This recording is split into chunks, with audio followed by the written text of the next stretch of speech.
Kerana Yang Berhormat Datuk Yang di-Pertua, buat masa ini pihak SPRM telah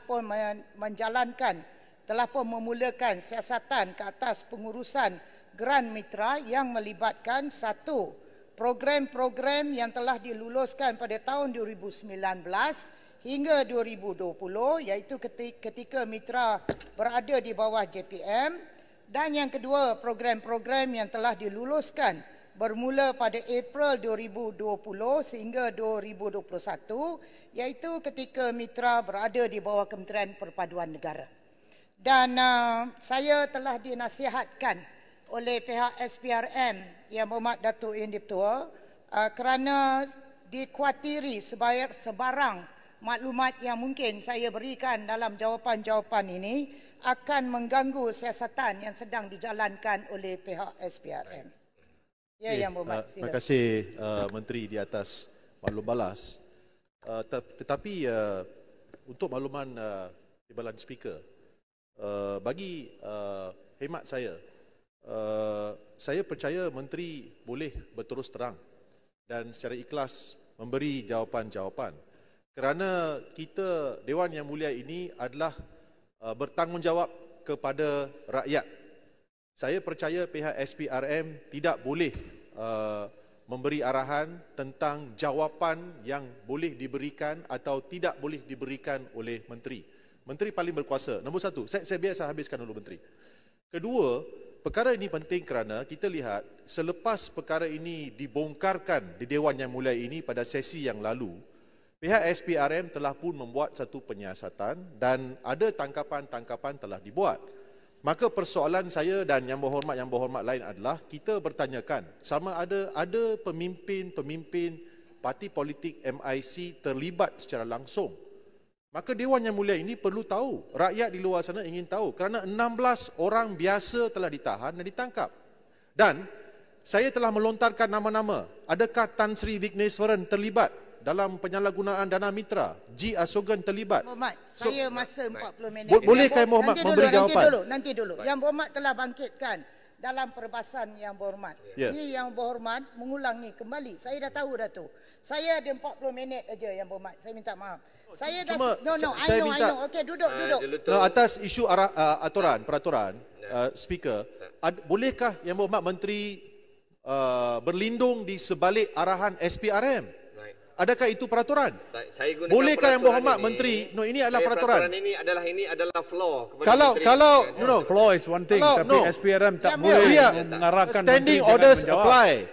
Dalam standing order, kalau perkara itu adalah perkara yang sedang dibicarakan, memang tak boleh dibangkitkan. Adakah standing order mengatakan SPRM boleh memberitahu Menteri apa yang boleh dijawab dan tidak boleh dijawab? It makes a mockery of Parliament, Tuan Speaker.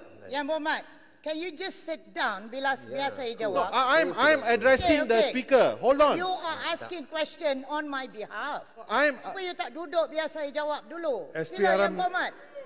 Macam mana SPRM boleh memberi arahan, Speaker? SPRM lebih berkuasa. No, sit down. SPRM lebih berkuasa dari Menteri. Dewan.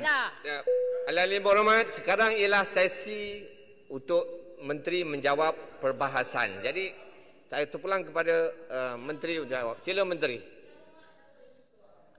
Saya maklumkan nasihat. Saya bukan kata SPRM mengarahkan saya. Saya bukan kata SPRM mengarahkan supaya Menteri tidak menjawab. Memanglah saya tahu SPRM tidak boleh arahkan saya bila saya menjawab sesuatu perkara dalam Parlimen. Jadi boleh jawablah. Tak, duduklah Yang Berhormat. Jangan ganggu saya lah. Please sit down. Saya tak ganggu. Saya cuma bila minta. You bangun banyak kali, you ganggu saya. Dah duduk. Datuk Yang di-Pertua. Tolonglah jawab soalan kami. Kita perlu jawapan. Sekarang ini ialah Kami perlu jawab. Sila duduk. Yang lain semua duduk. Ini adalah sesi menjawab perbahasan floor adalah floor. Menteri, sila Menteri. Tak. Dengarlah dulu. Kenapa Menteri takut? Kenapa Menteri takut dan risau? Saya tak takut. And I'm not being defensive. Duduklah biar Menteri jawab. Untuk makluman Datuk Yang di-Pertua. Selepas perkara-perkara ini telah dibangkitkan dalam sesi yang lepas.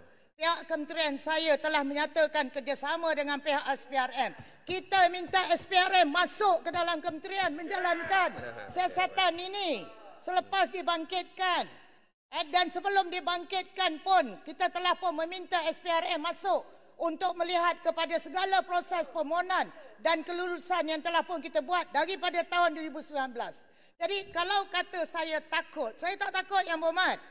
Kerana saya tahu apa yang kita lakukan adalah mengikut kepada lunas undang-undang. Kita tak takut. Apa yang saya minta... Soalan saya, adakah pemimpin-pemimpin ini terlibat? Ya atau tidak? Tolong jawablah. Alah, duduk. Tak payah nak jadi hero lah sini. Duduk. Datuk ini I don't want to become the hero. I want to know the truth. Saya nak tahu kebenaran.